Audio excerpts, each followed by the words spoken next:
Good morning, first graders. I hope you had an awesome weekend. I'm just going to make a video today for our morning meeting so that we can feel a little more connected. So first, I'll start with reading our note and then we'll move on to our greeting, sharing, and activity. Good morning. Today is Tuesday, April 14th, 2020. I hope you enjoyed your long weekend. We are back for week 3 of flexible learning.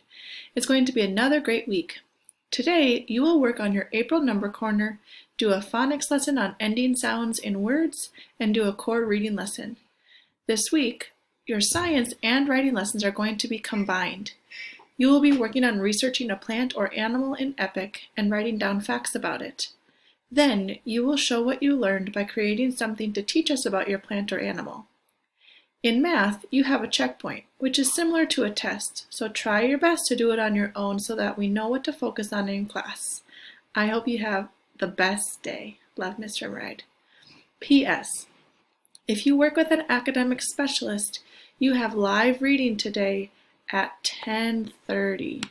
Now I see I made a mistake there. It should be at, not it. So that's at 10:30, so you'll log into their WebEx. And my office hours are from 11:30 to 12 o'clock. Pop in to say hello to your classmates.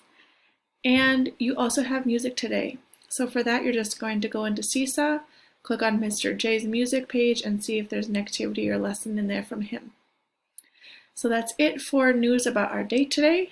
For your greeting, I want you to give a double high five to somebody in your home. If everybody else is busy, you can give me a double high five by going like this. But see if you can give it to somebody in your home. And then for sharing, the question is, what was the best part of your weekend?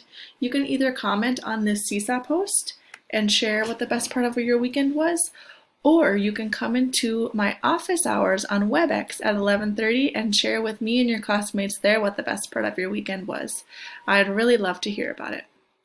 Lastly, before you get started with your learning today, I want you to stop and do 15 jumping jacks. When you're done doing your jumping jacks, take some slow, deep breaths to help your brain calm back down and get ready for learning. Have an awesome day, everybody. I miss you so much.